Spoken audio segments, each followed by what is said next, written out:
Meu nome é Lívia Albuquerque, sou social media aqui no Mackenzie e esse é o Mac Inside. A proposta do Mac Inside é conectar os acadêmicos aqui da universidade a vocês, ao público do LinkedIn, aos profissionais do mercado, trazendo conteúdo relevante, trazendo temas de impacto, trazendo temas do mercado atuais e promover essa conversa, esse bate-papo. Então, a interação de vocês é vital para que isso funcione. Tragam suas dúvidas, tragam seus questionamentos. Isso é muito importante aqui para a gente. Hoje, o tema do nosso encontro é competências comportamentais, o caminho para a excelência profissional. Então, a gente vai discutir um pouco sobre a importância de algumas competências como comunicação, empatia e adaptabilidade para o desenvolvimento profissional. Só lembrando que no final dessa transmissão a gente coloca um link no chat para que vocês preencham um formulário e recebam posteriormente um certificado de participação. Então aconselho vocês a ficarem até o final, aproveitarem bastante esse conteúdo e depois ainda receberem esse certificado de participação, que também para o mercado tem um valor bastante importante. Quem vai trazer o tema hoje para nós é o professor Rinaldo Alara. Olá, muito boa tarde, é um prazer estar aqui com vocês neste momento, participando deste Mac Inside. Nós vamos falar um pouquinho hoje sobre alguns temas ou alguns assuntos que eles borbulham no ambiente corporativo. Meu nome, como foi dito pela Lívia, eu sou o professor Rinaldo Alara. Sou professor aqui na Universidade Presbiteriana Mackenzie de disciplinas ligadas à gestão e também faço parte como docente da nossa Faculdade de Computação e Informática. Quando nós falamos de competência ou quando nós falamos das nossas soft skills ou hard skills, que é muito falado, nós precisamos demonstrar no nosso ambiente corporativo como que nós nos relacionamos entre pessoas. E o tema de hoje, além de falarmos das questões comportamentais, que são muito importantes no ambiente de trabalho, também temos algo em que devemos buscar a excelência. Bom, se nós falássemos do que é excelência, é aquilo que nós estamos dispostos a encontrar que seja de alta qualidade, aquilo que nos surpreende, aquilo que de fato nos transforma. E você, que está ouvindo essa nossa conversa, esse nosso bate-papo dessa tarde, você está preparado em buscar esta excelência? E nós sabemos que todas as vezes que nos propomos a melhorar, a buscar a excelência naquilo que fazemos, naquilo que praticamos, nos geram muitas dores. Essas dores, eu costumo dizer que são as dores do crescimento. Que todo crescimento, ele faz parte de um sofrimento no bom sentido da palavra. Nós precisamos sacrificar algumas questões nossas, às vezes particulares, tempo, diversão, para aprimorar as nossas competências. E aí, eu até acabo fazendo um link muito interessante, que sabendo que as dores, elas geram ganhos, alguns anos atrás, nas academias dos Estados Unidos, surge uma frase muito interessante: no pain, no gain. Ou seja, sem dor, sem ganho. Então, todas as vezes em que nós buscamos nos qualificarmos, seja das capacidades técnicas, hard skills, seja das questões comportamentais, soft skills, nós precisamos nos adaptar a essas dores, porque essas dores gerarão em nós a excelência da entrega daquilo que estamos dispostos. E com isso, eu gostaria de iniciar a minha conversa com vocês nesta tarde fazendo uma reflexão inicial. Não sei se vocês sabiam, mas 90% das demissões de um colaborador de uma empresa acontecem por justamente eles não terem soft skills, a ausência de soft skills. E o que são essas soft skills? Soft skills são competências, são habilidades que nós temos, que estão ligadas 100% às questões comportamentais. Essas competências, de fato, nós não conseguimos comprovar ela. Diferente de hard skills, que são competências técnicas que conseguimos comprovar, seja por um certificado, um diploma, um currículo, uma experiência, uma carta de recomendação por algo que você desenvolveu em uma empresa anterior. Então existem formas de comprovar. Quando falamos de soft skills, estamos falando daquilo que carregamos conosco, nossas convicções, nossa forma de ser, nosso ímpeto. E isso nós não conseguimos comprovar. Pelo contrário, nós apenas demonstramos elas ao longo da nossa jornada. Então imagina que você tem uma dificuldade de acordar cedo. Você não diz ou não escreve no seu currículo que você não acorda cedo ou que você tem dificuldade e que você rotineiramente chega atrasado no seu ambiente de trabalho. Isso você não escreve. Você não escreve também que você às vezes procrastina algumas atividades suas e não responde um e-mail. Tudo isso são questões comportamentais que são conhecidas ao longo do tempo. E como que nós podemos buscar essa excelência? Hoje nós vamos trazer aqui, espero que contribua na formação e no conhecimento desta tarde. Ao passo que 90% da ausência das soft skills, dessas competências, levam as pessoas a serem demitidas, 85% levam essas pessoas a crescerem no ambiente de trabalho.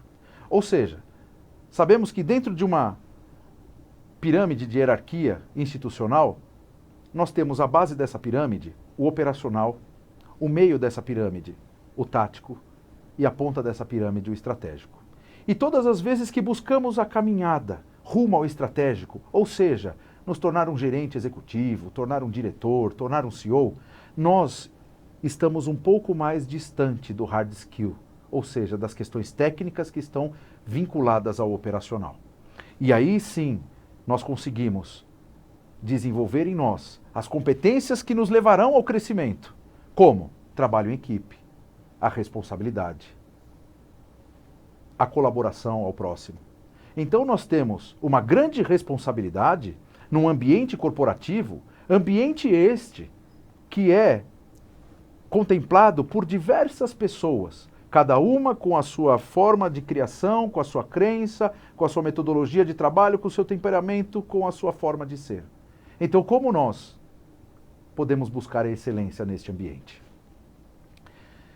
Dentro desse comportamento no ambiente de trabalho, eu deixo uma pergunta aqui para nós. Uma empresa, ela é composta de produtos ou serviços, processos e pessoas. E eu diria que um ponto de grande vantagem competitiva de uma empresa são as pessoas. Além, obviamente, dos recursos financeiros, da tecnologia, mas, sobretudo, o poder que essa empresa tem de engajar os seus colaboradores a buscar uma excelência no seu trabalho.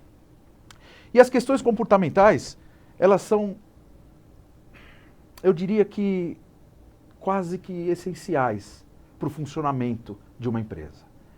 Se você tem uma empresa com times engajados, com pessoas engajadas, envolvidas, com o senso de dono, essa empresa ela tende a performar muito bem. Agora, se você tem pessoas desconectadas aos objetivos, as pessoas que estão ao seu redor, isso enfraquece seu time. E um time enfraquecido são resultados abaixo do esperado. Por isso, eu costumo dizer que as ações do indivíduo, ou seja, dos colaboradores, nossas ações, e aí eu posso estender até para o ambiente social, familiar que nós estamos envolvidos, elas influenciam outros indivíduos. Então imagina, uma vez eu vi um vídeo no LinkedIn, eu estava passando pelo LinkedIn, e eu vi um vídeo, não sei se vocês sabem, aqueles que estão nos assistindo aqui, aqueles que assistirão nós numa gravação futura, os jogadores de futebol, eles entram geralmente com crianças quando vão fazer uma partida. E nessa partida, que os times entraram perfilados, estava chovendo e muito frio. E um jogador desse time, ele olhou para a criança e a criança estava com frio. Ele tirou o seu agasalho e colocou na criança. O jogador que estava ao lado viu a atitude daquele outro companheiro de time, tirou o seu agasalho e isso foi multiplicando. Então, eu peguei esse recorte como um exemplo muito simples da influência e da ação que nós temos em relação a outros indivíduos. Ou seja, se você entra no ambiente de trabalho, você cumprimenta todos com bom dia, você é simpático, você é colaborativo, há uma grande tendência de que você possa influenciar pessoas de maneira negativa. Como também, de outra forma, você ser uma pessoa que não entrega, não faz, que tem aquela cara fechada, o ambiente, bom dia para quem? Eu não estou no bom dia. O que isso te leva? Vai levar a influenciar as pessoas negativamente. Eu já vivi isso, a influência positiva e a influência negativa, e eu tenho certeza também que já influenciei pessoas de maneira positiva e de maneira negativa. Então, olha a grande responsabilidade de nós olharmos ao ambiente, as pessoas que estão ao nosso redor, e elogiar a pessoa pela sua postura, e agradecer a pessoa por um gesto. Nós temos essa responsabilidade. E às vezes, as pequenas ações de influência que podemos exercer, elas acabam passando. E deixamos de influenciar essas pessoas. E por que isso? E por que a influência, ela tem um link com a excelência do trabalho? Porque os seus gestos de influência positivo certamente te farão sobressair na excelência da entrega do seu resultado. As influências que nós exercemos sobre o outro indivíduo, elas afetam o moral. Imagina que você é um líder, um gestor, ou você mesmo também trabalha com outras pessoas, e você reclama o tempo inteiro, e você olha para o seu companheiro e acha que aquilo que ele está fazendo não é bom. E às vezes você não compreende que aquilo que o seu companheiro de trabalho está fazendo é o melhor que ele pode fazer. Então nós temos uma grande responsabilidade. Por quê? Se nós maldizemos a ele, ou se nós não o tratamos com paciência, o nosso colega, o nosso subordinado, até mesmo o nosso líder, nós estamos afetando o seu moral direto. E quando você está com o moral muito baixo, seguramente a sua produtividade cai. Ou seja, você perde o senso de importância na equipe. Você se ausenta e se desconecta das atividades com o seu time de trabalho. E aí, ao passo que você estaria com o moral alto, chegando próximo de uma excelência, da entrega, da responsabilidade, do senso de urgência, você se distancia dela. E o que acontece com a sua produtividade?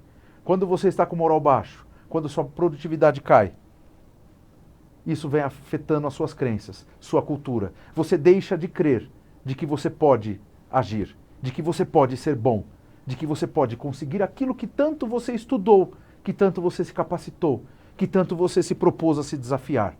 E, obviamente, uma queda, e por isso o proposital da escada, afeta, inclusive, a sua remuneração. Porque você vai deixar de ganhar. Meu moral baixo, produtividade baixa, deixar de crer, eu vou perder dinheiro. E vamos falar a verdade. Você receber um bom salário, um bom dinheiro, um bom bônus, isso te faz muito bem. Isso alegra você, sua família, seus colegas. Então, se nós fizéssemos uma escada subindo, eu diria a vocês, temos uma grande responsabilidade na influência de outras pessoas, sobretudo na nossa influência própria. E como eu sou percebido nesse ambiente de trabalho?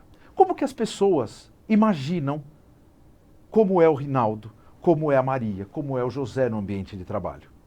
Tudo isso são papéis que nós desempenhamos e passamos a nossa imagem para o nosso colega. Nós sabemos comunicar, nós somos atenciosos, nós nos dedicamos na construção de bons projetos, em pensamentos de inovação.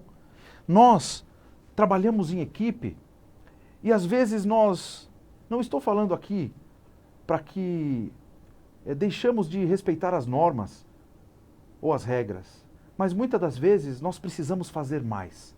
Nós precisamos ir além daquilo que nós somos impostos. E ir além faz com que nós possamos ter dores. E as dores nos geram crescimento. Ou também nós conseguimos ser aquelas pessoas focadas no objetivo, na entrega, no resultado, naquilo que a empresa, a liderança, ela espera de nós. Exemplos de questões comportamentais. Eu coloquei aqui 4 que podem influenciar diretamente o seu dia a dia, o seu processo de relacionamento e de influência junto aos seus colegas. Uma comunicação inadequada, você ter falta de clareza, você não conseguir se comunicar. Às vezes, você até mesmo atropelar as palavras e você ferir alguém da forma que você fala. Devemos tomar cuidado. Nós temos um problema que eu diria histórico e talvez eterno, que é a forma de comunicar. Quando nós escrevemos algo em caixa alta no WhatsApp, as pessoas acham, olha, ele está gritando, ele está bravo. Não, às vezes ele só quis dar uma atenção a um tema. Às vezes, quando você escreve com uma exclamação ou escreve sem pontuação, é uma comunicação que as pessoas não entendem a maneira ou até o tom que você está escrevendo. E aí, olha só que coisa maravilhosa. O WhatsApp, entendendo que a comunicação é um problema, ele falou o seguinte, vamos colocar o recurso de voz. E as pessoas começaram a gravar para que as pessoas entendessem o que estavam conduzindo ou como estavam conduzindo aquela conversa.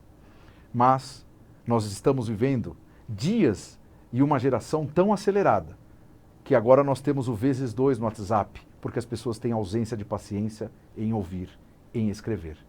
E isso você pode comprovar, você que está aqui conosco nessa tarde, que a ausência de paciência ela é tão natural em nós hoje que colocamos um prato para esquentar no micro-ondas, 30 segundos com 28 a gente já está abrindo o micro-ondas pela ausência de paciência. Então, nós temos que pensar como nós nos comunicamos, como nós podemos nos comunicar de uma maneira eficaz, para que aquele receptor da mensagem compreenda e entenda aquilo que eu quero falar.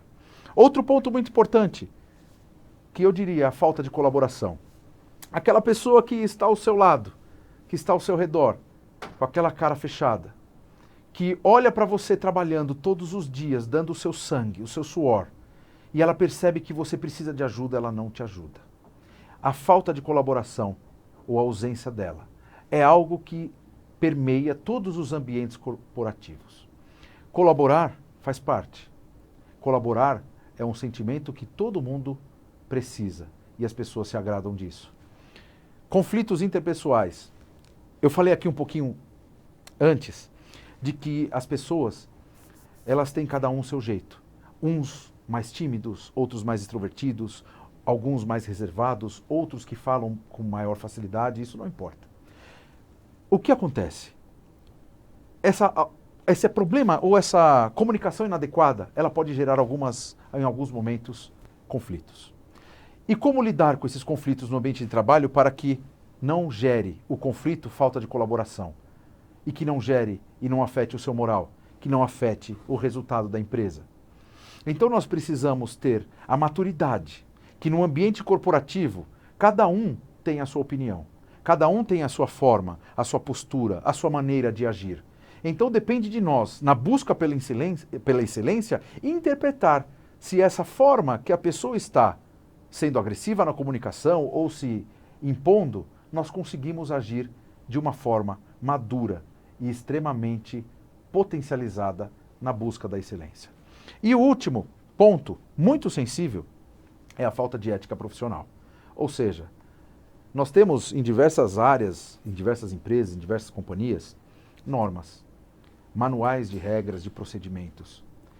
E nós sabemos, principalmente, por mais que existam normas, por mais que existam manuais, existe algo que diz a nós todos os dias se faltamos com a ética ou não no ambiente profissional. Nossa consciência. Nós sabemos o que é certo ou errado. Nós sabemos o caminho que devemos seguir. E quando nós nos ausentamos desta ética, nós estamos ferindo valores. E quando fere-se os próprios valores e os valores de uma instituição, é porque ambos se desconectaram.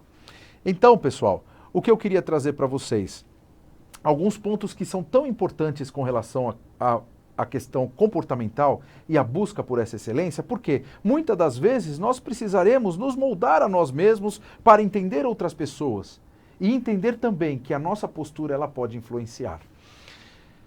O impacto desse comportamento, conflitos não resolvidos, problemas na comunicação, como falamos. Agora, algo que isso parece que é enraizado no ambiente corporativo. Ah, sempre foi assim. A gente vai falar daqui a alguns minutinhos sobre as armadilhas, algumas armadilhas psicológicas. Uma delas é justamente a perpetuação do status quo. Ou seja, o efeito manada. Eu sigo aquilo. E eu continuo fazendo sempre o mesmo. Sempre foi assim. O que é mais gostoso para a nossa natureza? Não sei se vocês sabem, mas existe uma teoria, lá da administração clássica, que fala sobre homo econômico. Homo econômicos é o seguinte,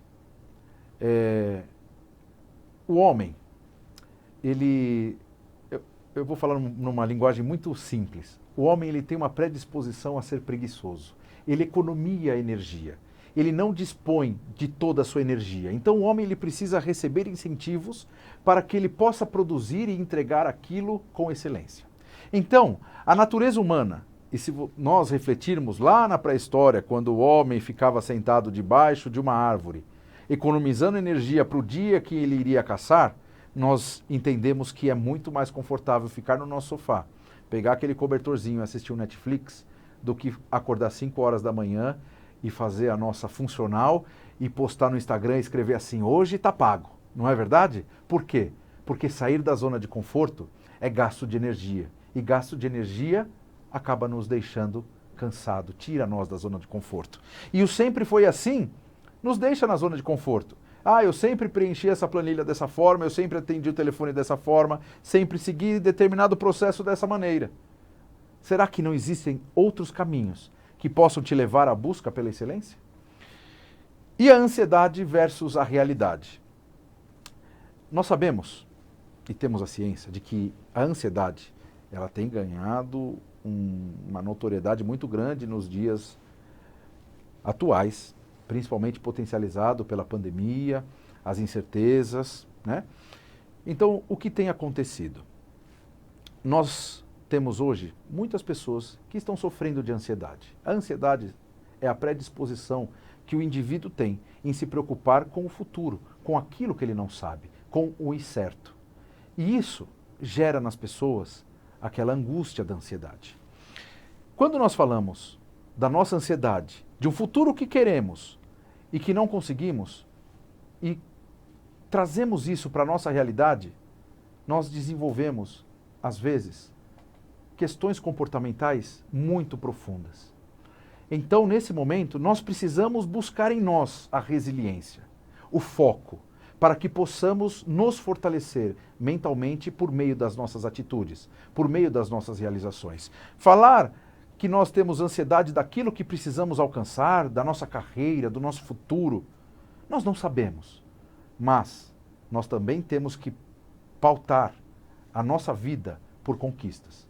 Então, depende de nós, grande parte do domínio dessa ansiedade em fazer um curso, buscar uma formação acadêmica, continuar estudando com uma pós-graduação, buscar um mestrado, um doutorado, cursos de curta duração, cursos de extensão, um outro idioma. Ou seja, quando você se prepara ou você mesmo tenta pavimentar o seu caminho, a sua ansiedade ela é controlada, porque você sabe que tem condições de que se um dia bater na sua porta a oportunidade, você estará pronto para abraçá-la. Quais são os comportamentos esperados em relação ao atendimento ao cliente, quando nós falamos dentro de um ambiente corporativo? Quais são os comportamentos esperados? É um bom atendimento, é a simpatia, é a empatia, né? Sabemos o que é, nos colocar no lugar do outro sem julgamento. Então, quando nós falamos de atender um cliente, de atender aqueles que são responsáveis por gerar receita ao meu negócio, nós temos que tratar o cliente como a centralidade da nossa operação. E esse comportamento, ele é esperado por parte do cliente e por parte daqueles que prestam serviço. Com relação às boas práticas de trabalho, quais são os comportamentos? A ética, o valor, a responsabilidade, as boas práticas, a pontualidade, a organização.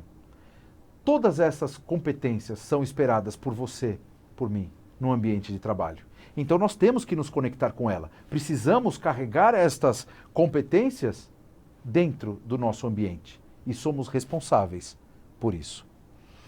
E com relação ao esforço e à resiliência, nós temos uma vida de muito trabalho, de muito esforço, de muita dedicação. E falar aqui, nessa live, nessa conversa que nós estamos tendo aqui nessa tarde, que a nossa vida vai ser de vitória em vitória, que nós vamos conquistar tudo e que a nossa vida vai ser fácil. E que a gente vai deitar hoje com a nossa conta bancária ali no limite e acordar amanhã milionário porque tudo é fácil, eu estaria enganando vocês. Mas se eu disser a vocês, porque vocês sabem muito bem disso, que a vida ela é cheia de esforços, dedicação, de suor, existem, né, alguns ditados que falam de sangue, suor e lágrima, é mais ou menos isso. Às vezes nós vamos precisar dar o sangue, obviamente no sentido figurado, mas vamos ter que transpirar muito. E às vezes nós vamos nos emocionar, seja num momento difícil, com os nãos que recebemos, porque são vários. Vários momentos da nossa vida, da nossa jornada, recebemos nãos. São muitas portas fechadas. E nesse momento, seja no ambiente onde você está, olha, eu quero ir para uma vaga, quero ser promovido. Você participou de um processo seletivo e você não foi um dos selecionados a ser promovido. O que acontece com o seu moral? Ele vai lá embaixo. A sua produtividade, ela também cai. Então nós temos que buscar essa resiliência. E no ambiente de trabalho, as pessoas, elas sabem e elas esperam que você seja resiliente. Nós temos que buscar essa resiliência, porque não será fácil. Não será fácil. Mas aqueles que estiverem condições de buscar a resiliência, encarar e fortalecer o seu mindset, conseguirão certamente encontrar essa excelência comportamental e desenvolver ferramentas em você mesmo para poder superar esses desafios. Agora, eu quero trazer algumas armadilhas psicológicas que estão aqui, ó, nessa mente, na sua e na minha, e ninguém foge delas, tá, pessoal? Que enfraquecem a nossa busca pela excelência. Lembram o que é excelência? Eu falei lá no comecinho da nossa conversa. É aquilo que nós buscamos de alta qualidade, aquilo que nos surpreende. E eu espero sempre buscar essa surpresa e surpreender, porque a excelência, ela é uma ação e precisamos agir com excelência. Então, quais são essas armadilhas? Eu trouxe aqui o Festinger, um psicólogo da década de 50, que ele escreveu, e aí eu peço a licença para ler essa frase dele que eu acho muito importante. Armadilhas psicológicas, como a dissonância cognitiva e o viés de confirmação, podem levar indivíduos a manter crenças falsas ou tomar decisões irracionais. E eu diria a vocês que estão aqui conosco, que tomar decisões irracionais é uma das questões mais sensíveis que nós enfrentamos. Porque o nosso ser ele é tomado de emoções. E em determinados momentos nós precisaremos escolher entre A ou B, C ou D. E como que nós vamos definir a nossa escolha? Quando nós falamos de tomar decisões irracionais, nós tomamos muitas das vezes decisões irracionais por conta da nossa dissonância cognitiva, ou seja, dessas armadilhas psicológicas que carregamos. Mesmo diante de evidências que são extremamente contrárias. Então, o que eu quero trazer para vocês? Dentro dessas armadilhas, a primeira que eu quero trazer é a ancoragem. A ancoragem é a tendência de você atribuir um peso muito desproporcional àquela informação que você recebe. Principalmente se você tem experiências anteriores. Então você já parte do ponto inicial com convicções e informações que você já obteve. E você se mantém ancorado. Você não abre mão. Vamos dizer aqui, é o vulgo teimoso. Você está ancorado na tua opinião, na tua convicção. E não importa dados que você traga para tomar decisões. Você vai tomar decisões segundo as suas convicções. Segundo aquilo que você entende que é o correto. E você estar ancorado na sua convicção, isso pode te levar a um erro no processo de tomar de decisão. Ou seja, eu não consigo observar opções que estão aqui na minha frente. Não consigo entender, interpretar dados que eu recebo, que eu cruzo dados, tenho informações que visam a inteligência e acabam me prejudicando neste processo de tomada de decisão. Outra armadilha que eu coloquei aqui para vocês, que até mencionei alguns slides atrás, justamente a perpetuação do status quo. Ou seja, nós temos dificuldade de mudar. E a perpetuação desse status, o efeito manada, seguir o que todos fazem, seguir aquilo que sempre foi feito, nos gera uma zona de conforto maravilhosa. Mas você se propor a mudança, você se propor a sair dela, a ser alguém que está focado e disciplinado na busca pela excelência, vai gerar frutos a você e ao seu ambiente de trabalho. Consequentemente, a sustentabilidade da operação da empresa a qual você trabalha ou até mesmo que você mantém. Como mais uma armadilha eu coloquei aqui custo irrecuperável. O custo irrecuperável somos nós, que estamos em todos os momentos buscando recuperar algo que às vezes não deu certo. Então, eu vou dar um exemplo para vocês. Eu costumo dizer que hoje nós temos, eu vou chamar de uma crise nacional, com as casas de aposta online. E o que isso tem gerado? O custo irrecuperável é justamente quando você colocou R$50 numa casa de aposta online e aí você acha que você vai recuperar esses 50 depois de você ter perdido, você coloca mais 50, depois mais 50 e você perde tudo. Trazendo isso para um exemplo corporativo, um projeto que você desenhou há muitos anos e que você tentou colocar ele em prática e ele não funcionou. Então o que você faz? Você continua alimentando aquele projeto com recurso financeiro, com tempo, com pessoas e você está perdendo tudo isso. Porque esse projeto ele não faz nenhum sentido para o seu negócio no momento em que a sua empresa está. E você não consegue recuperar o investimento que foi feito, o tempo que você determinou a isso.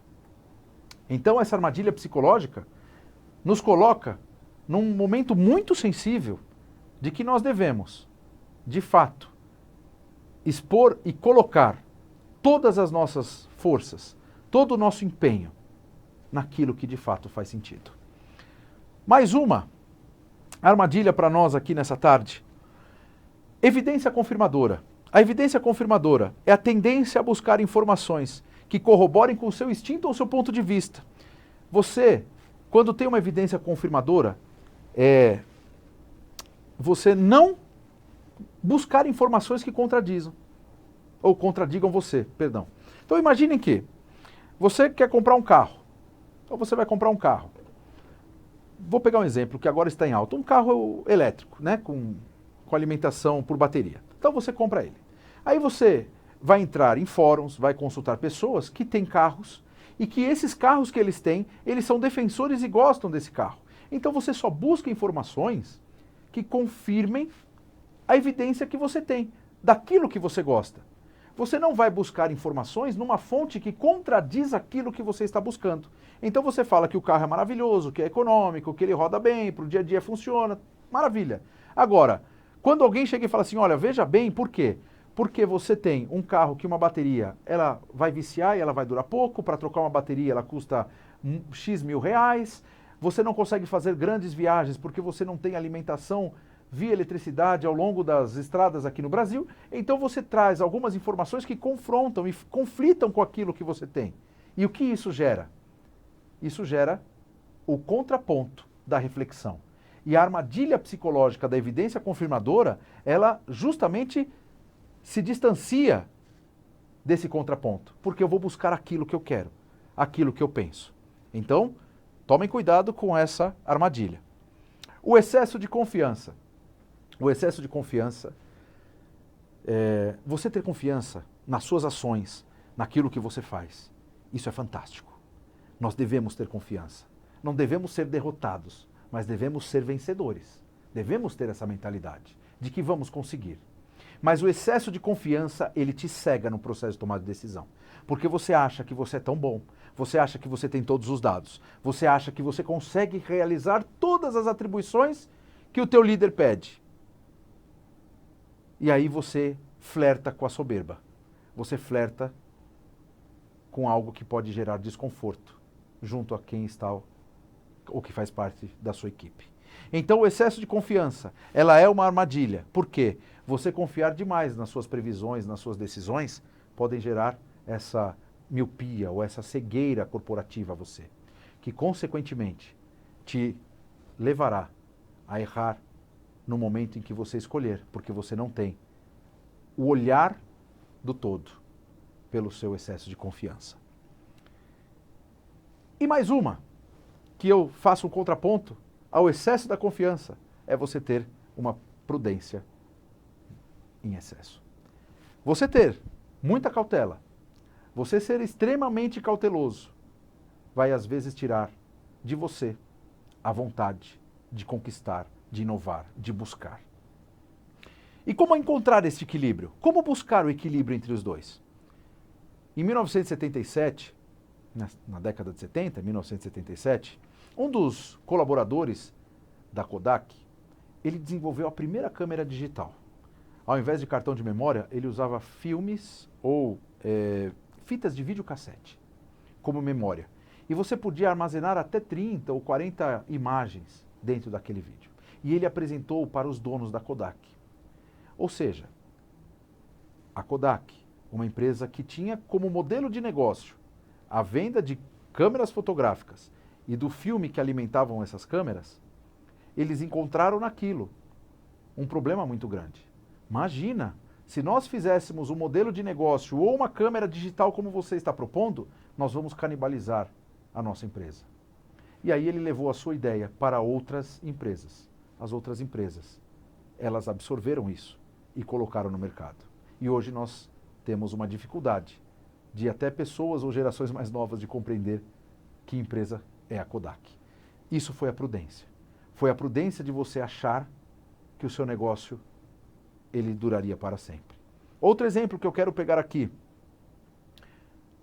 uma frase muito clássica de um dos presidentes da Microsoft, lá em 2007, quando o iPhone foi lançado.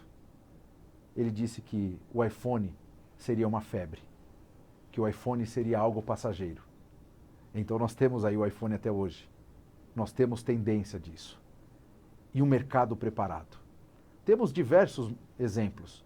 O próprio dono ou CEO da BlackBerry, na época, que falou que as pessoas não queriam telas de touchscreen, mas que as pessoas amavam o tecladinho que a BlackBerry tinha.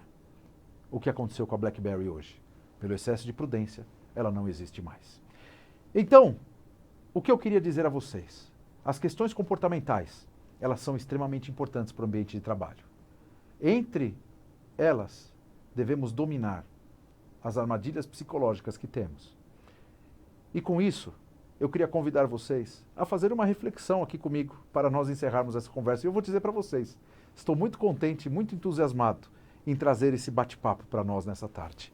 Por quê? Olha só, a Maya Angelou, ela era uma poetisa, salvo engano, que faleceu em 2014. Ela foi a primeira mulher negra a cunhar a sua face, ter a sua face cunhada numa moeda de dólar americano, pela sua representatividade no meio norte-americano, para a sociedade norte-americana. E ela escreveu algo que eu quero finalizar aqui a nossa conversa.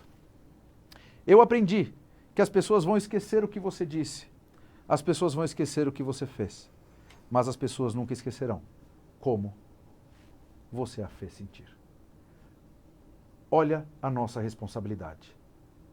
As pessoas esquecerão o que você disse, as pessoas vão esquecer o que você fez a elas, mas as pessoas jamais esquecerão como você as fez sentir, tanto positivamente como negativamente. Então, fazendo um gancho daquilo que falamos, daquilo que trouxemos nesta tarde, a responsabilidade que temos na influência das pessoas no nosso dia a dia. Porque as pessoas jamais esquecerão como você as fez sentir. Eu tenho comigo isso. Pessoas que me fizeram sentir muito bem ao longo da minha trajetória. E às vezes, de fato, não lembro o que elas fizeram. Mas eu tenho uma sensação de um sentimento muito positivo. E o negativo da mesma forma. Então, assuma essa responsabilidade de multiplicar boas influências, de propagar a busca pela sua excelência comportamental para produzir frutos ao seu trabalho, às suas dedicações exclusivas suas para as suas conquistas. Então, pessoal, nessa tarde, neste Mac Inside de hoje, eu gostaria de agradecer a vocês que estiveram conosco aqui. Por isso, se vocês quiserem se conectar comigo, fique à vontade. Podem escanear aqui o QR Code ou até mesmo no próprio LinkedIn. Vocês vão perceber que o meu nome está marcado. Se conecte comigo. Vai ser um prazer recebê-los na minha rede e nós mantermos esse papo por alguns momentos também. Muito obrigado a vocês, uma boa tarde e até a próxima. Nossa, que inspirador, que gostoso uma fala dessa, que tira realmente a gente da zona de conforto. O professor Rinaldo trouxe várias provocações Eu estava aqui ouvindo e até me emocionei com algumas falas e é interessante que realmente a gente precisa sempre estar revisitando esse tema, porque é muito fácil a gente se distanciar, acabar entrando naquele piloto automático. Muito boa a sua fala, professor. Temos aqui algumas perguntas que o pessoal foi deixando no chat. Se você tem alguma dúvida, quer deixar alguma contribuição, aproveita também que agora é o momento. Então, eu trago aqui a pergunta da Gabriela Henrique. Professor, para o gestor, como lidar com os colaboradores que influenciam pares de forma comportamental negativa? Até onde é aceitável? Gabriela, eu vou dizer que essa talvez será uma das grandes responsabilidades do gestor ao longo da sua trajetória. Você entender e compreender quais são as inspirações individuais de cada um. Nós sabemos que muitas pessoas têm esse poder de influenciar negativamente outras pessoas, mas o líder, ele tem um papel muito importante em identificar o quanto antes essas pessoas que estão negativamente influenciando a equipe. E quais são as ações esperadas por um líder nesse momento? É convidar essas pessoas a uma conversa individual, dar um feedback, entender os motivos da sua ação que tem ferido outros colegas. E sem dúvida nenhuma, aqueles que estão se sentindo atingidos ou até mesmo desamparados nesse momento tão difícil de influência negativa, é encontrar uma consciência de que você não pode ser influenciado por esse tipo de ação ou por esse tipo de atitude. Mas porque o crescimento, ele é seu. Ele não é do seu colega que está te influenciando negativamente. E essas influências negativas que acontecem podem levar você a ter um tardio processo de conquista. Eu vou te dar um exemplo. Você se propôs a fazer um curso de inglês. Alguém do seu lado vai falar assim, nossa, mas curso de inglês para quê? Você vai ser um auxiliar a vida toda. Quer dizer, essas pessoas já estão te influenciando negativamente e colocando em você dificuldades antes mesmo de você conseguir seguir. Então, eu sugiro a você que caso aconteça algo nesse sentido, você tem toda a liberdade em falar com seu gestor, multiplicar isso, para que ele também possa encorajar as pessoas que estão agindo de forma negativa em posicionar-se de maneira diferente. Maravilha, temos mais uma pergunta aqui, da Alexandra. Professor, quais competências comportamentais se tornam mais importantes ao trabalhar com inteligência artificial ou automação? O que seria essencial? Alexandra, nós estamos falando muito de inteligência artificial e, sem dúvida, esse é um tema que jamais sairá das pautas empresariais, de gestão, de resultado, de aperfeiçoamento de processos. E aqueles que trabalham ou que iniciarão seus trabalhos com inteligência artificial, eles precisam ter um grande cuidado. Por quê? A inteligência artificial é uma ferramenta que vai gerar ou já está propiciando facilidades às pessoas, em todos os sentidos. Lembra que eu trouxe aqui algo muito importante de que nós somos emocionais e que nós podemos errar no processo de tomada de decisão? Então, nós devemos nos pautar nas análises, nos dados, naquilo que é processado pela inteligência artificial. E eu vou pegar um exemplo a você. Eu costumo dizer aos alunos, tanto dos cursos presenciais como dos nossos cursos digitais, de que nós devemos tomar cuidado para não criarmos uma preguiça digital. O que é essa preguiça digital? É você se acostumar com o uso da inteligência artificial e você perder o foco do seu pensamento, do seu raciocínio lógico e da maneira, inclusive, que você vai construir um e-mail que você vai mandar a alguém. E como nós devemos focar na sua pergunta, que foi encontrar ou competências que são necessárias para a utilização delas.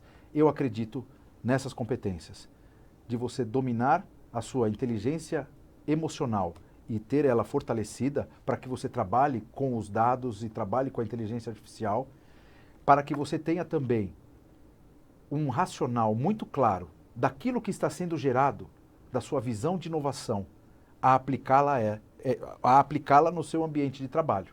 Então, o tema de inteligência artificial é um tema que está muito em alta, um tema muito bom, e nós temos e podemos utilizar ela de uma forma muito, muito forte na gestão das pessoas, inclusive, na identificação de competências, principalmente dos seus hard e soft skills. Perfeito, uma última pergunta. Tem vários comentários aqui, mas a gente precisa caminhar aí para o fim. A pergunta do Felipe. Professor, quais estratégias podem ser usadas para melhorar habilidades interpessoais no ambiente de trabalho?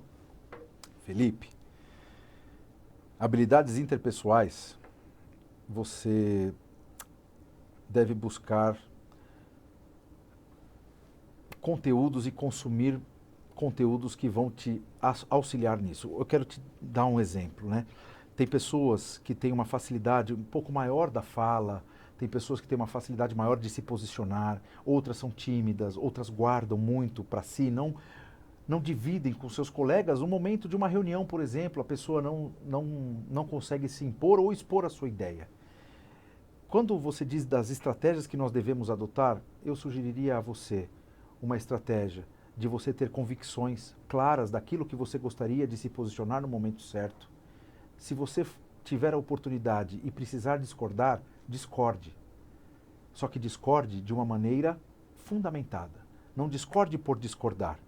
Eu diria também a você que desenvolver essas estratégias é você manter uma boa reputação com as pessoas que estão ao seu lado. Nós devemos construir ponte entre as pessoas. Essa é uma das estratégias. Mas como assim construir pontes? Construir pontes é você estender a mão às pessoas, os seus colegas, quando eles precisam. É você ser colaborativo. É você inspirar as pessoas pela sua ação, ou seja, liderar pelo exemplo.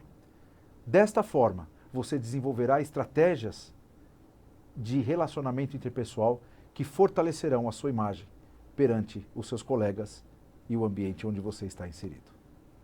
Perfeito. Muito obrigada mais uma vez, professor Rinaldo, pela sua presença aqui conosco nesse encontro, nessa tarde chuvosa aqui para quem está em São Paulo. Já quero deixar aqui um convite. O nosso próximo encontro será na segunda-feira, às 14 horas. O tema será Gestão do Futuro. Como se adaptar a um mundo de mudanças e transformações aceleradas. Então, a gente segue nessa linha, falando de futuro, falando de assuntos que são tendência. Convido vocês a se conectarem conosco. O link vai ser colocado aqui, preencham para receber esse certificado. E uma boa tarde a todos. Obrigado pela presença.